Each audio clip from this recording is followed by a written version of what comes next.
We're here to scope out the track. You ain't turning my runway into a racetrack. Your best guys against mine. Winner takes runway. Some folks are born made to wave the flag. Blue, red, white, and blue. Oh shit, there they are. Don't do it, Noah. Good morning, boys. I'm tingling all over. We have been breaking our damn backs for you to make this race possible. Me that the annual 250 race the base weekend hangs in the balance. Some folks in hurry. Just make it out. Well, they'll send you down the world. But when I ask you, how much should we give? Well, See you in my rearview.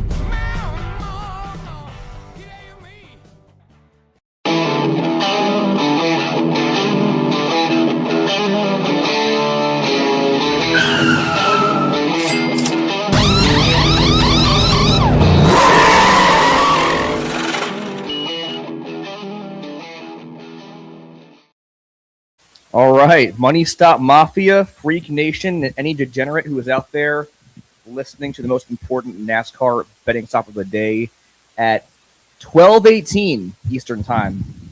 We appreciate you coming out here. I'm, of course, Cole Cusimano, one of two Cusimano bros who co-hosts the Money Stop NASCAR betting podcast. Coming to you a little later today. Obviously, we saw some on-track action from San Diego and the naval-based Coronado earlier today on Friday. And, yeah, we're doing this late. It's only me. And I'll just give you a quick update as to why. And we'll get into the betting analysis here because I know that's why you're all here. First of all, let's go Knicks, baby. Knicks in 5.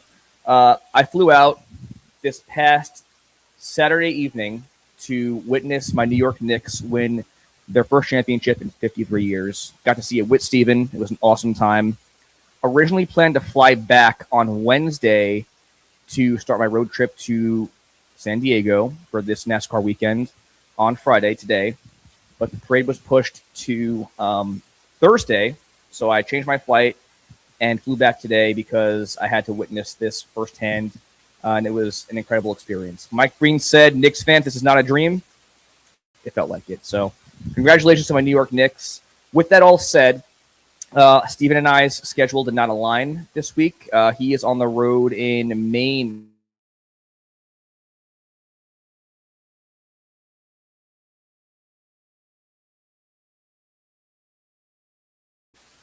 All right, it's back. All right, we're good. So, yeah, our schedules didn't align, and I didn't want to, not do a show this weekend, obviously, because it's a big one in San Diego. And I did make an outline, so I did some research beforehand and did some number diving to do this. So I figured, you know what?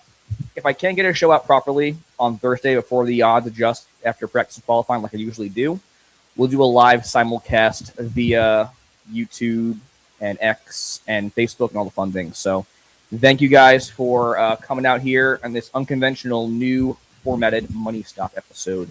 Now, we'll get into the analysis here because I don't want to bore you guys with my Knicks fun I had this past week. All right, just to rehash Pocono really quickly because we did pretty well this time around once again. It was a pretty strategy-heavy race. Denny Hamlin got his third consecutive win, doing incredible things at his age of 45. So it was pretty much his prime, feels like. Anyway, we did correctly predict 6 of the top 10 finishers, including the top 2 of Hamlin and Reddick. And that also included one value pick of Eric Jones, who is on a heater along with all of Legacy Motor Club and he and John Hunter Nemechek. We did get 9 of the top 13 finishers highlighted of 12 that we do each week, and that's good to know for daily fantasy purposes. But beyond that, we went 50-50 on our big money bet proposals. Our hits were on Hamlin to finish top 3, which we were emphatic on, and then Larson top 5, Jones top 10. So money to be made on that front. And as far as our budget is concerned, we do our $50 budget at the end of each show. We profited you guys $35.54 because we said the only sure thing for last week was Denny Hamlin. It was almost like SVG on a road course, ironically. We put all of our eggs in the Hamlin basket. We went $15 on a Hamlin win, which got you $56.25, and $15 on a Hamlin top 3 as an insurance bet for $29.29. So That paid off big for you guys listening out there. It paid out big for the Biffle Family Legacy Impact Fund. So, again, riding the wave, riding the Money Stop Mafia. Yeah, he banked out pretty big this past weekend. But into San Diego here. Obviously, we saw the cars hit the track today, Friday, and it looked pretty awesome. The views were great. I got home just in time to witness the last 10 minutes or so, and it was pretty damn fun to watch. But rolling into things here, I actually don't have these odds updated, so doing this live real quick. Give me 1 second here. Runaway favorite, obviously, SVG. He is minus 150 on Bet Rivers MGM as his best odds for the win.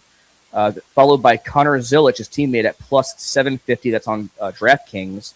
And you got Tyler Reddick at plus 1,000 on Caesar Sportsbook. Ty Gibbs plus 1,500 on Caesar Sportsbook. And Michael McDowell running out the top 5 at plus 2,200, man, on Caesar's Sportsbook. So that's your top 5 shortest odds for the race win. I don't think these adjusted pretty much from where they opened up this week. So that'll fit right on par with this episode. Again, I did make this outline.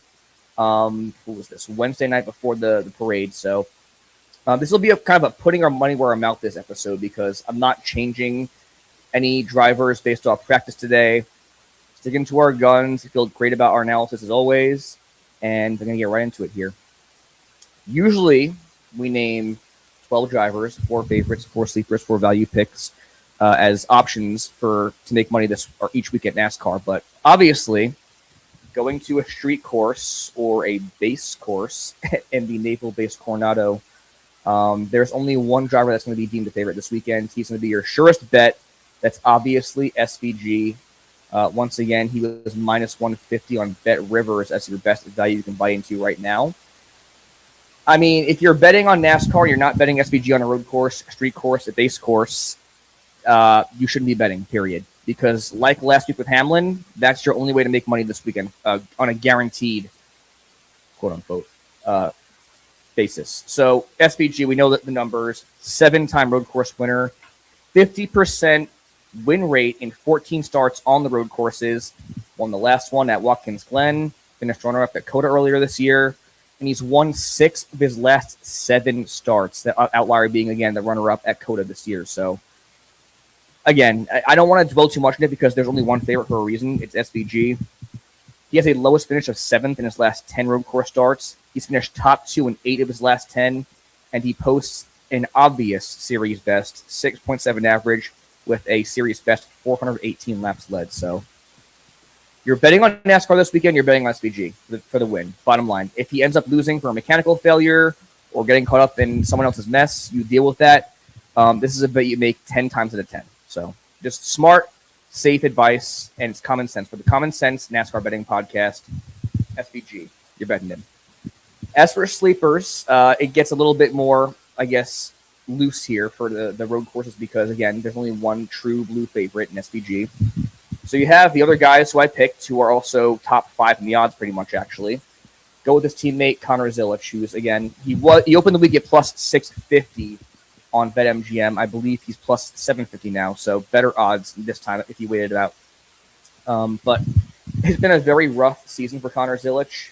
It's not going to get worse than it is right now. I mean, he had 3 straight DNFs leading into Pocono last week where he was able to actually finish on the lead lap in 23rd. So that's a great sign for this 88 team. As I mentioned, it's not going to get worse than that. I feel like he's bottomed out.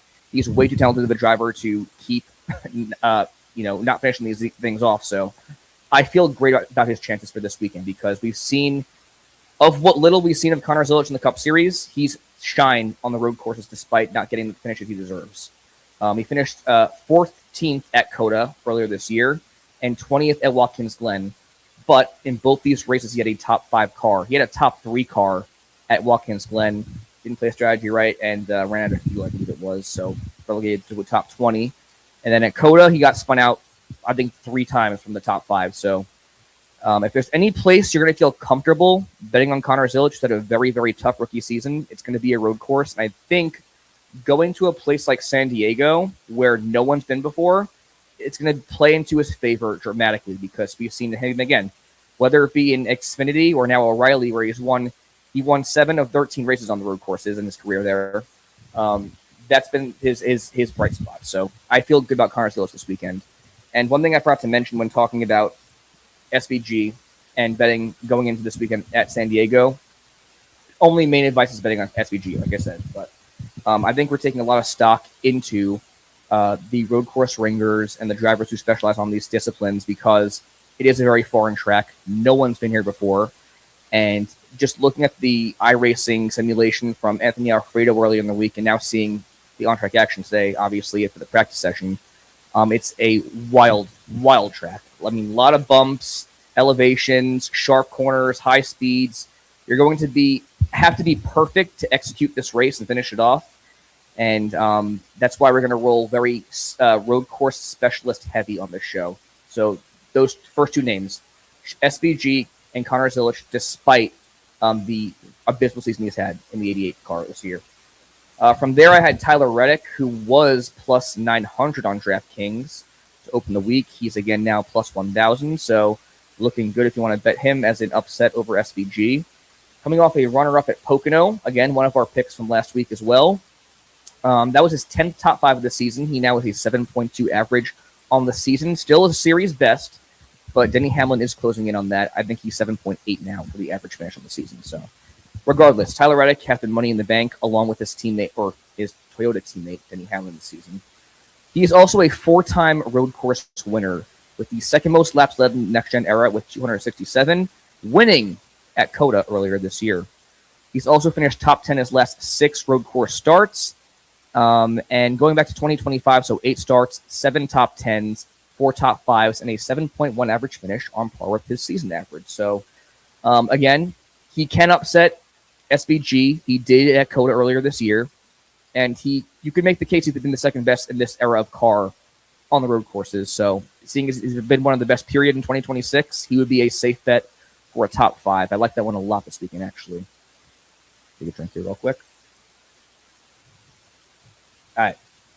And now, beyond SVG, there have been 2 drivers who have challenged him the heaviest all season, and pretty much his entire Cup career. And those 2 names are going to be Ty Gibbs and Michael McDowell. Ty Gibbs, I'll go with first here because he's been more of a weekly.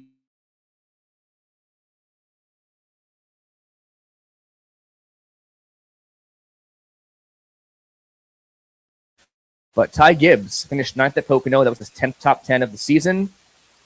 At Watkins Glen and COTA, top 5 from both those starts. So top 5 both road course starts in 2026. Finished 3rd at Watkins Glen with 17 laps led. So our last start just a few weeks ago on these disciplines.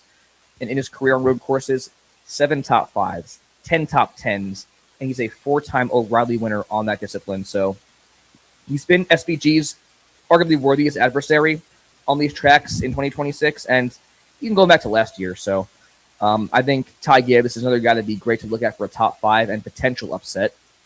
And finally, Michael McDowell, as I was alluding to, plus 1,600 to open the weekend on DraftKings. He is now plus 2,200. So that's one that you can buy in big on now before practice tomorrow if you're listening or watching right now. So he's coming off a respectable 17th place finish at Pocono. You know, this is Spire. They've looked a lot better in 2026, but Pocono's not really a track you think of when you think of Michael McDowell and the Spire gang. So for him to finish on the fringe of a top 15 was very encouraging. And then taking out a DNF in Michigan a couple weeks ago, he has 2 top 15s, 1 runner-up, and a 12th place average finish in 4 starts. Again, excluding that outlier DNF. So guess what? That's a really good look for Michael McDowell going into a road street base course. Okay. He finished runner-up at Watkins Glen, by the way. So he was, next best in line to SVG, obviously. And like Ty Gibbs, he finished top 5 in both road course starts in 2026 as well. He's also running a 3-race top 5 streak road courses in the Cup Series, finishing top 5 in 4 of his last 5 starts and 5 of his last 7 starts. So he has been money in the bank for consistency in being a top 5 contender on these road courses with this car. In 25 next-gen starts, he has a 15 top 10s with a 60% top 10 rate, 9 top 5s, 1 win, and 2 runner-ups. So, the flashy names are obviously going to be Connor Zilich, Ty Gibbs, Tyler Reddick, but, Michael McDowell, man, I'm telling you, look out for that Arizona guy to get it done at San Diego should Shane Van Gisbergen not be able to. That will wrap up our favorite section. I'm going to roll into some sleepers here. I'm going to try and condense it down too. I know we're running a little bit long here, and I got to get to sleep for a few hours for the road because I go to San Diego here in the morning. Anyway, sleepers here. We have, first off, William Byron. William Byron's looking great as of late. He opened the week at plus 3,000. He is now plus 3,500 on Caesar Sportsbook, so another good value.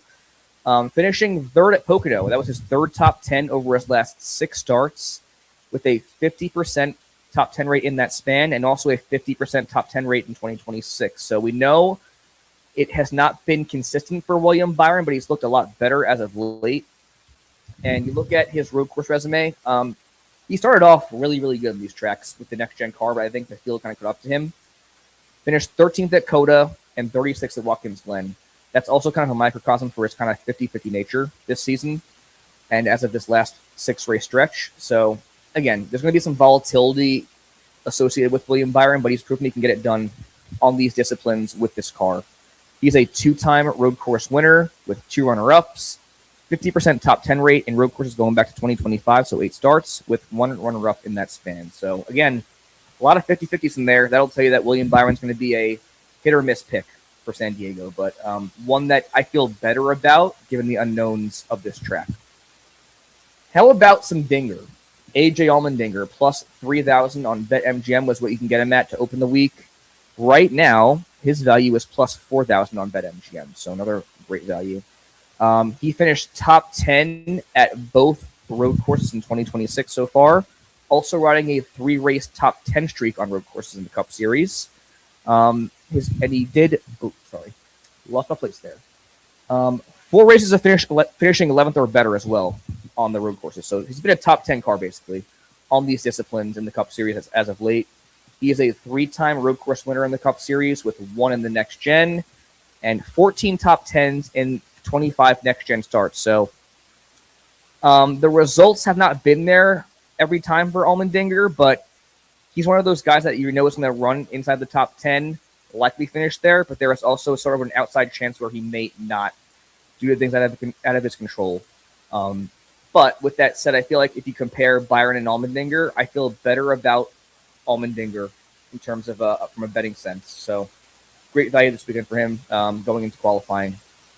And then how about, you can't mention road course without mentioning Chase Elliott. Chase Elliott plus 2,800 to open the weekend on DraftKings. He is now plus 3,000 on BetMGM as his best value. He finished 11th at Pocono this past weekend, and then in the road courses this year, 2026, finished 7th at Coda, and outside the top 20 at Watkins Glen. But we know prior to the next gen, he's a 7-time road course winner, and then in 25, going back to 2025, so 8 starts. Sorry, losing my track here. 5 top 10s and 3 top 5s with an 11.4 average. So from 2025 to now, 8 starts, 5 top 10s, 3 top 5s, 11.4 average finish. So he's looked a lot better with this car. He did not get off to a good start with this next gen. So this will be a driver that I feel, again, not as good about compared to probably Allmendinger. I do feel better about him than William Byron, though, just given his consistency in 2026.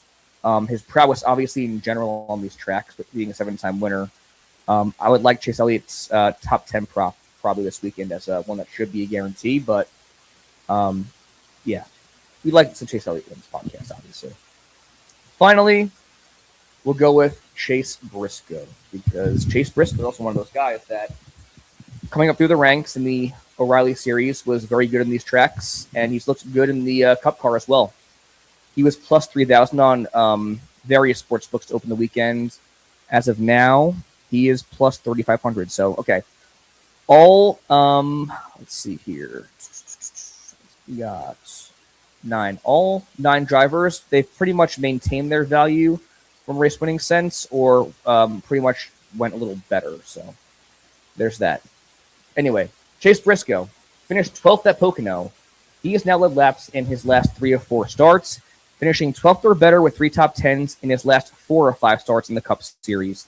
That one outlier was a DNF at the Coke 600 where it was a top 5 car the entire day. So Like William Byron, like Christopher Bell, Chase Briscoe was a driver that got off to a very slow start in 2026. But unlike Byron and Bell, he is the one driver of that trio that has actually come around and put together consistent runs, and he's been a contender on a weekly basis.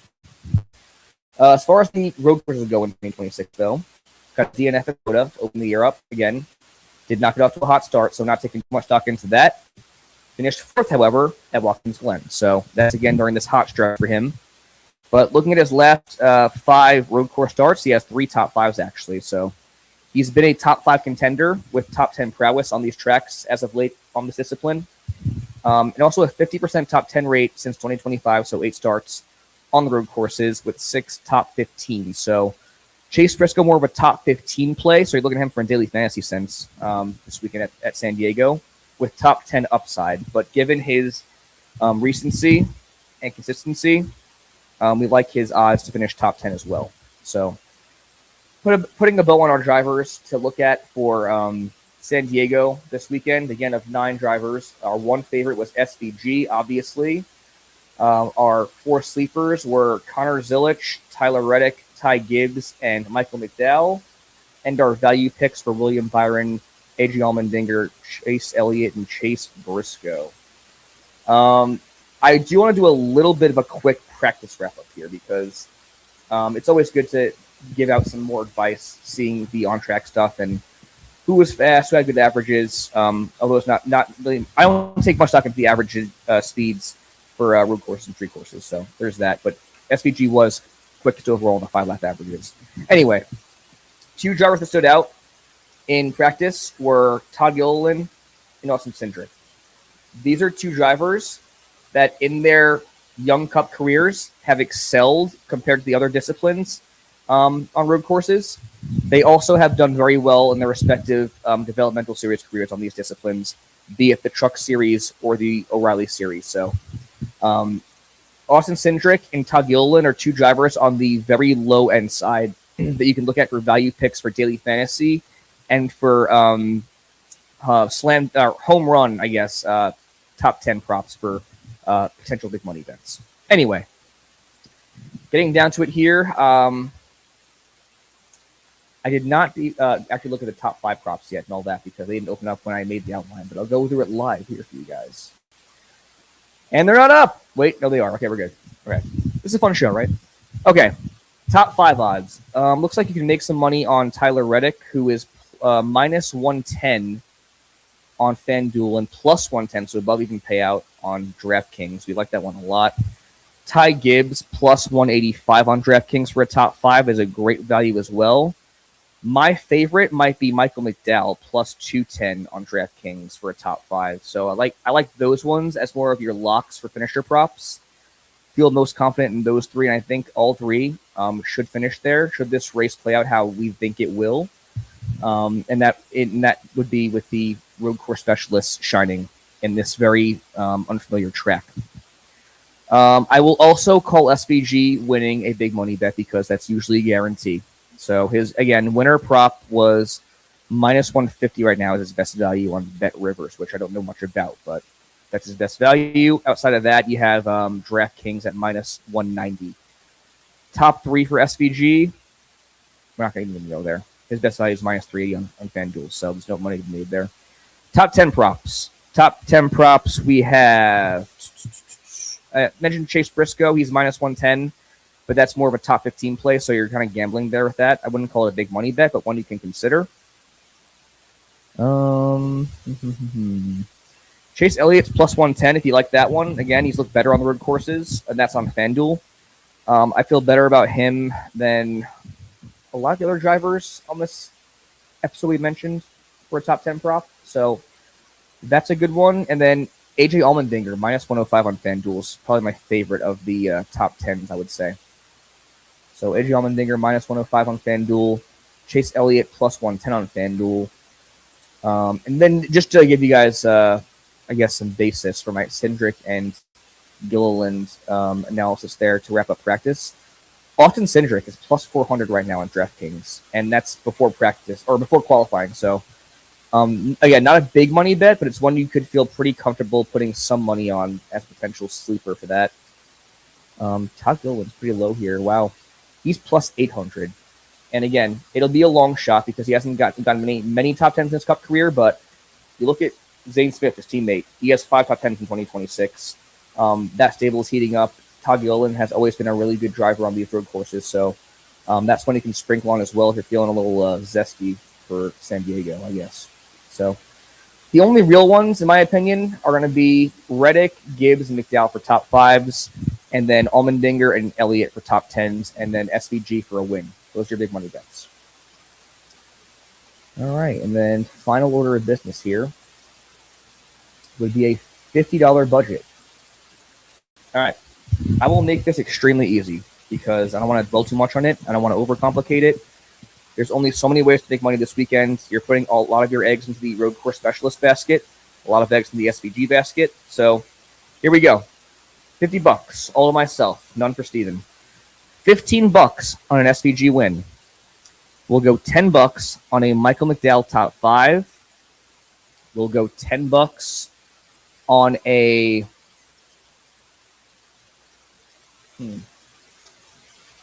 Ty Gibbs top 5. Okay, so at $35 there. We'll go $10 on a Tyler Reddick top 5, and $5 on a Austin Cindric top 10. All right, there we go. $15 SBG win. $10 each on a McDowell, Gibbs, and Reddick top 5, and then $5 on a Austin Cindric top 10. File that away for the Biffle Family Legacy Impact Fund. Again, we're putting our money where our mouth is and putting 50 of our actual dollars on these props to bet in solidarity, show our confidence, and again, all profits go towards that Biffle Family Legacy Impact Fund at the end of the year. And now, seeing as Steven is not here, I get the only winner sleeper pick. The only winner pick that I will be making and that you should be making is SVG for the race win. Bottom line, signed, sealed, delivered. We're going SVG. Obviously. And then for sleepers, let's see here. Going to be a broad range because SVG's heavy favoritism. 3,000 and longer. So that's beyond Michael McDowell, so beyond the top 5, which I would consider sleepers. Go AJ Allmendinger. Again, he's a veteran. He's very experienced. He's a 3-time winner in the Cup Series on these tracks. This is a foreign track for every driver in the field, so I'm taking a lot of stock into those veterans like your SVGs, like your Michael McDowell's, like your AJ Allmendinger. So give me SVG for a winner and AJ Allmendinger for a sleeper. My voice is fading. Thank you guys for sticking around here. I know this is kind of a chaotic episode, and it probably sucked hearing just me speak for, let's see here, 28 minutes. Not bad, actually. All right. I wish I could have paid more attention to the chat here because guess what? I was looking at my outline the entire time. So, you know what? I'll answer some questions here or some comments just to close it out because we're under 30 minutes. Okay. Brent is a great call for tomorrow. I'm assuming Richie wrote that. Brent Cruz is not a good call because while I think he will race on Sunday, filling in for Christopher Bell, that will be Christopher Bell's credited finish. And I do not think he will have a good finish regardless. But it will be cool to see Brent Cruz in that 20 car on Sunday because I do not think that Christopher Bell's going to finish this thing off. I think he'll start to get all the points for the chase, but he's not going to finish it. Are we betting Riley Herbst? I'm going to curse. It's my show. Fuck no. No, we're not betting Riley Herbst. Thanks for the rage bait, Richie. Okay. Damn. Big Glenn, shout out. You were a real one. If you had a Hamlin win, Brunson MVP, you got paid. I like that. We did bank out for Hamlin on the win at Pocono. I also banked out big on my futures bets for the Knicks, and I made bank all postseason off the Knicks because, like Vegas and the rest of the world, they just doubted the Knicks, so I just profited off that. So that was awesome. SVG parlay with Brent Cruz. Interesting. It's a good long shot. Oh, wait, I guess not a long shot. I'm sorry. So a parlay for tomorrow. That's a good call, Big Glenn. Usually we advocate for like a Zilich SVG parlay for a win with the lower series, but he's not racing in O'Reilly. So great call, actually. That's a smart play. I like that a lot. I don't have the values up in front of me, but Big Glenn, I love that. There's very few drivers that are contenders on a weekly basis or whenever we go to these road courses, and Brent Cruz is one of them. So he's a very hot young prospect, so look for him to be good in that race. Brent Cruz for tomorrow. All right, yeah. Back to that, Richie. Cut me some slack. I'm very tired. I got to start my drive in a few hours here, too. SVG Race Win diecast will be fire. Yes, it will. Got the navy and silver paint schemes back for Red Bull, like the olden days with Scott Speed and Brian Vickers. I have Reddick top 5 on my card. Perfect, Richie. Perfect. Yeah, he's going to finish top 5 for sure. All right, guys. I think 30 minutes is enough of me rambling on, but thank you for joining me at this late hour if you're on the East Coast, and I guess even on the West Coast, too. It's almost 10 o'clock, so you can catch me out in San Diego tomorrow. I'm going to do my best to run the SpeedFreaks social channels, but it's a very media-heavy day, and I'm going to prioritize the scrums and media opportunities for a Sunday show. So I do not know how active I will be on the base, in the fan zones, in the garage, and all that, but I'll try to get some audio, or not audio, but video and photog for that. And yeah, try to enjoy it, but I'm probably pretty dead tomorrow, but take a page from my New York Knicks book and persevere. So, yeah, start my road trip here in a few hours. I'll report you guys in a few from San Diego, and thanks again for following along. Make some money with us. Once again, we are the Money Stop, the most important NASCAR betting stop of the day. Follow us at @the_Money Stop on X, Facebook, and Instagram. Follow SpeedFreaks at official SpeedFreaks on X. You can find, again, my coverage from San Diego on that account. My personal account is at Cole_Cusimano_. And again, we are presented by SpeedFreaks, which you can catch every Sunday at 10 p.m. Eastern Time on Fox Sports 2, the first hour. Second hour, of course, is always rolling on YouTube and X and all the other platforms. We're going to have a great show again with content from San Diego. Sure, we'll have some great stuff from there. Sure, we'll have some awesome SVG comments from his race win because it's coming. You know it. And yeah, that's about it. Thank you guys again. Bank out big and be like Brunson. How about that?